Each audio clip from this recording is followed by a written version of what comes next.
Allah, mengaku beriman sama Rasulullah, tapi nggak pernah mau belajar baca Al-Quran. Ini kan kebangetan. Betul? Betul. Ya. Yang saya mirisnya lagi begini, mohon maaf ya. Ya kita ngomongin suku nih, Betawi nih kita nih. Ya. Tapi sebenarnya bukan Betawi aja, saya Riau dari mana itu mereka sama ternyata. Dulu itu waktu maghrib, ya kita kecil kan begitu dulu. Waktu maghrib kalau nggak boleh keluar orang tua, semua hampir tiap rumah tuh pada baca Quran semua. Benar. Dulu waktu kecil ya. Yang kan daerah-daerah begitu juga sama. Tapi sayangnya begini, banyak sekarang itu nggak bisa baca Quran. Ya. Kayak kita orang Jakarta dan Betawi ya, miris itu kan ada masih orang-orang yang belum bisa baca Quran kayak begini. Orang dulu orang tua kita ngedidik begitu, kan maghrib nggak ada orang tua aja tetap di rumah pada ngajar anak-anak yang baca Quran. Saya ingat banget itu. Makanya hasil pendidikan dari orang tua ya sampai sekarang kita rasain. Makanya penting Pak.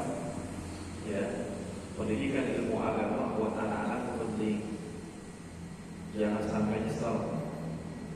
Berapa banyak orang tua itu yang lupa memberikan pendidikan agama untuk anak-anaknya. Orang tua ini lebih senang anaknya itu sukses secara materi, secara duniawi, tapi mereka lupa memberikan pendidikan agama untuk anak-anaknya. Dan ini satu kerugian yang sangat besar buat orang tuanya. Kenapa? Kalau seandainya anak ini tidak diberikan pendidikan ilmu agama, nanti ya ini anak sholat aja enggak, baca Quran aja enggak. Nah kita orang tua ini kapan didoain? Betul kan? Benar. Lah sekarang anak kita sholat juga enggak, doain kita enggak kira-kira? Enggak. Nurujak kan? Kita masih hidup aja nggak didoain, apalagi kita sudah meninggal dunia. Nah kemudian apakah kemudian orang tua berbangga dengan itu? Wah anak saya mau hebat, ya boleh jadi pejabat. Tapi sholat aja enggak, baca Quran aja enggak, apa mau dibanggain? Urusan dunia mah kecil, harta itu kecil. Yang kita cari kenikmatan di akhirat itu yang abadi. Dan sekarang bagaimana? Di dunia kita udah gak didoain, apalagi kita meninggal dunia. Mana balas budi anak kita sama kita? Ini begini, ya banyak orang tua sekarang tuh lebih bangga begitu, lupa kasih pendidikan agama. Anggapan dia, yang penting anak saya masuk senang. Sepeninggal saya nanti anak saya senang. Ukurannya cuma duniawi aja, tapi lupa urusan ukhrawi, masalah akhiratnya. Kerugian yang sangat besar buat orang tua ketika meninggalkan anak-anaknya dalam keadaan tidak beribadah kepada Allah. Dan bukan hanya itu, kalau orang tuanya abai, artinya membiarkan anaknya dari kecil tidak memberikan pendidikan agama, maka nanti ini anak akan menuntut di akhirat pada orang tuanya. Nih, anak-anak kita yang kita biarkan tidak belajar ilmu agama sampai dia besar, nanti orang tua akan dimintai pertanggungjawaban. Anak-anaknya akan menuntut pada orang tua karena tidak berikan pendidikan agama. Hati-hati, ya, buat pelajaran semua nih. Ustaz, saya udah tua, dari dulu menglalai abai, ya, anak saya banyak yang sudah baca Al-Quran. Mumpung kita masih hidup, mumpung kita sehat, kasih tahu itu anak. Tegur itu anak, bilangin, kasih tahu, suruh dia belajar, suruh dia sholat. Ya, sama juga saya bilang begini, mohon maaf, ketika cari mantu juga lihat agamanya.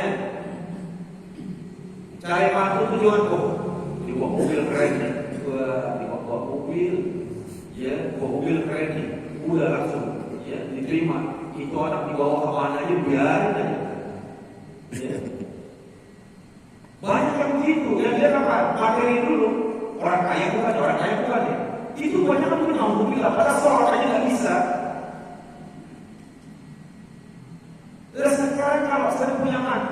laki-laki, anak kita perempuan, alhamdulillah, sholat aja enggak, baca Quran enggak bisa. Kemudian bagaimana mau jadi imam buat anak kita? Betul nggak? Benar. Betul nggak? Betul. Iya. Jadi dalam otak kita melulu pokoknya pengen harta apa, kaya. Enggak, urusan harta, urusan Allah, benar. Kita nggak tahu takdir karena kita ketika dia menikah apakah hak nanti miliknya bagus apa enggak, itu urusan Allah. Ya, berapa banyak orang-orang tua kita yang dulunya nggak kerja, nggak ada apa-apaan, hidupnya biasa-biasa aja, tapi setelah dia nikah ternyata kaya. Saya kakek saya dari ibu saya, ya, saya nggak ada punya mah, dulu cuma tukang timba sumur orang. Kakek saya, ya, diupain, diupain. Kemudian jodoh nikah sama nenek saya. Itulah Allah Subhanahu wa Ta'ala akan melapangkan rezeki seseorang dan akan menyempitkan rezeki seseorang. Inna Allah yabsutu rizqa liman yasha' wa yaqdir, walakin aktsarun nas la ya'lamun. Allah akan memakmurkan rezeki seseorang dan menyempitkan rezeki seseorang bagi orang-orang yang mengandalkan, tapi kebanyakan manusia itu tidak sadar ya. Itu setelah nikah itu miliknya begini loh, ya. Setelah nikah langsung begini naik. Ya boleh dibilang orang kaya di situ dulu, sampai begitu pada tukang tiba. Artinya apa? Ini loh, Allah pernah takdirkan seperti itu. Udah, apa setelah nikah ketahuan kan? Ya. Jadi kalau mata kita tuh hijau saja. Ya. Melihat apa? Orang kaya. Nyari mantu orang kaya, mobil orang kaya.